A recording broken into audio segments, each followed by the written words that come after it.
Si ya viste la parte 1 y 2 del sistema nervioso, veremos la parte 3. Si no las has visto, míralas antes de seguir aquí.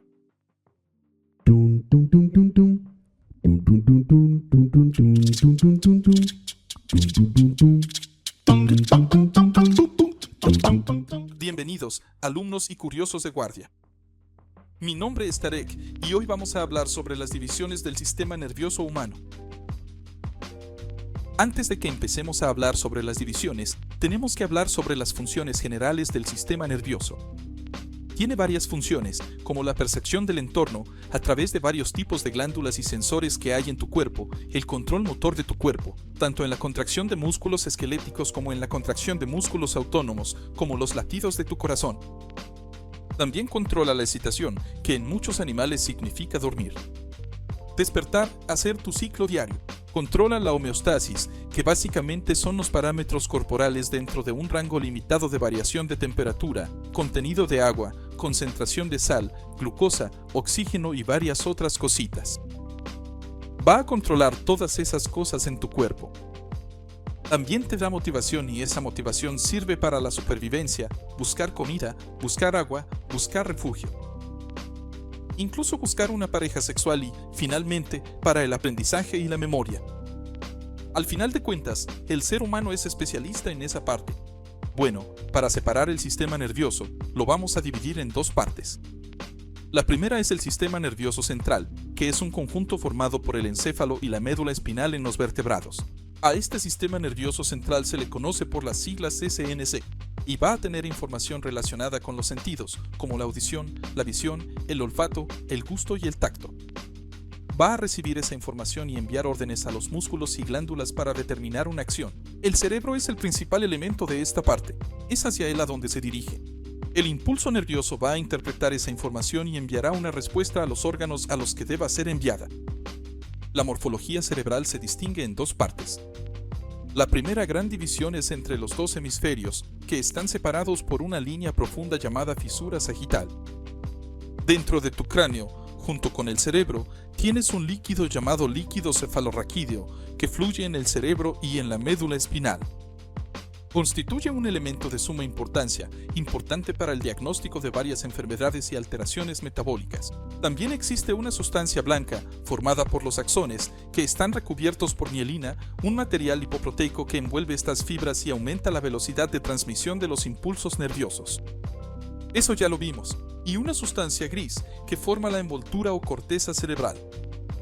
En la región posterior e inferior del cerebro se encuentra el cerebelo, que es un órgano responsable de la coordinación motora, formado por una parte media, el vermis, y dos lóbulos o dos hemisferios.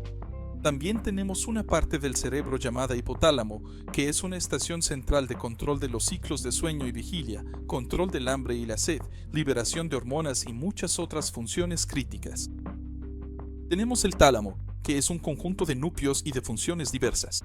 Algunos están involucrados en retransmitir información a ambos hemisferios, otros están relacionados con la motivación. Tenemos el cerebelo, que va a modular la información y los sistemas cerebrales para hacerlos más precisos. Si le quitas el cerebelo a un animal o a un humano, no va a pasar nada en particular, no va a tener modificaciones. Solo que sus acciones se volverán más vacilantes y torpes. También tenemos la corteza, que tiene múltiples funciones, entre ellas el olfato y la memoria espacial.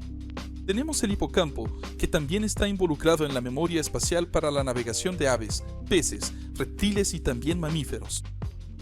Tenemos los ganglios basales, cuya función principal es la selección de acciones.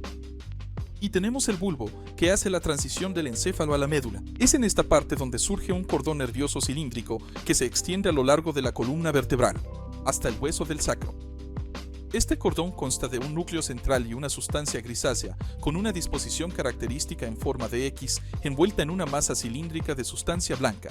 La sustancia gris se ramificará a partir de la médula y formará un cordón, una raíz de los nervios raquídeos. A lo largo de toda su extensión, la médula raquídea estará protegida, al igual que el encéfalo, por una membrana llamada ependima. El sistema nervioso central tendrá una parte que se llamará sistema nervioso autónomo o sistema nervioso vegetativo. Estará relacionado con las funciones vegetativas de control del cuerpo, como la respiración, la circulación sanguínea, el control de la temperatura y la digestión. Pero claro que no se va a limitar solo a eso. También va a hacer modificaciones en tu cuerpo relacionadas con el ambiente. Por ejemplo, si estás en algún lugar donde hace mucho frío, tu cuerpo va a empezar a contraer los músculos rápidamente, vas a tener una contracción en la piel, por eso tus vellos se van a poner de punta, vas a tener una vasoconstricción en tus vasos sanguíneos y todo eso va a estar relacionado con este sistema nervioso autónomo. Va a ayudar mucho en el control de funciones de respuestas o funciones reflejas usando la musculatura lisa, tanto la cardíaca como la de las glándulas exocrinas, para permitir modificaciones en la presión arterial, en la frecuencia respiratoria, en los movimientos peristálticos, en la excreción de determinadas sustancias.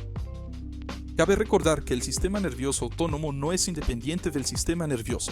Está interconectado con el hipotálamo, que va a coordinar todas esas respuestas para mantener la homeostasis del cuerpo. El sistema nervioso lo modifica. Se va a subdividir en 3 categorías. El sistema nervioso simpático, que se va a encargar de regular las respuestas corporales de activación. El sistema nervioso parasimpático, que es responsable de devolver el cuerpo al estado de equilibrio y conservación después de la activación del sistema nervioso simpático. Y el sistema nervioso entérico, que es conocido como un segundo cerebro. Este sistema es el menos conocido de los 3, y se encarga de generar las respuestas emocionales a partir de la secreción de neurotransmisores, como la serotonina, la dopamina y algunos opioides. Gracias a este sistema es que entendemos cómo funcionan los neurotransmisores y cómo se relacionan con las emociones. Dentro de las funciones del sistema nervioso simpático, vamos a tener que la glándula suprarrenal libera adrenalina en nuestro torrente sanguíneo, dilatación de pupilas, aceleración de la frecuencia cardíaca, apertura de las vías respiratorias e inhibición del sistema digestivo. Para concentrar sus esfuerzos en otras tareas, como huir, por ejemplo, el tono muscular y el estímulo al orgasmo. Y las funciones del sistema nervioso parasimpático son, por ejemplo, la constricción de las pupilas, la reducción del volumen de aire en los pulmones, la disminución de la frecuencia cardíaca, los estímulos del proceso digestivo, el relajamiento muscular, los estímulos de excitación sexual. Pero, en este caso, no es responsable de una respuesta contraria al sistema nervioso simpático, sino de una respuesta complementaria. La otra división principal del sistema nervioso es el sistema nervioso periférico, o SNP, que es la parte del sistema nervioso que se encuentra fuera del sistema nervioso central. Se formará a través de nervios, ganglios nerviosos y órganos terminales. Los nervios se dividen en 3 tipos. Los nervios sensoriales son aquellos nervios que transmiten impulsos nerviosos desde el órgano receptor al sistema nervioso central. Los nervios motores, que conducen el impulso codificado desde el encéfalo hasta el órgano que va a realizar la acción. Y los nervios mixtos, que cumplen la misma función que los nervios sensoriales y los nervios motores juntos. Los órganos receptores son los órganos de los sentidos, la vista, la audición, el olfato, el gusto y los corpúsculos táctiles, que tienen conexiones nerviosas adaptadas para la transducción de diferentes tipos de estímulos captados del mundo exterior. Los órganos, básicamente, son glándulas y músculos, ya sean lisos o estriados. Podemos agruparlos en receptores llamados quimiorreceptores, que reciben estímulos a través de sustancias que permiten los sentidos del olfato y el gusto. Fotorreceptores, que son los estímulos luminosos que provienen de la visión, los termorreceptores, que captan estímulos térmicos, como el tacto, por ejemplo, y los mecanorreceptores, que reciben estímulos por presión y pueden ser táctiles o auditivos, o incluso percibir dolor. Así que, en esta clase, vimos que tenemos una gran división entre el sistema nervioso central y el sistema nervioso periférico, donde el sistema nervioso central tiene una pseudodivisión llamada sistema nervioso central autónomo. Este sistema nervioso central autónomo va a controlar los órganos que no controlas de manera consciente y se divide en simpático, parasimpático y entérico.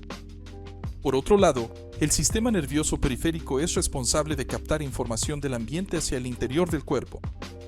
Así, finalizamos el sistema nervioso humano. Espero que les haya gustado el video. No se olviden de darle like y compartir, y recuerden que cada semana tenemos un video nuevo, así que suscríbanse al canal y activen la campanita para recibir siempre las notificaciones nuevas. Muchas gracias.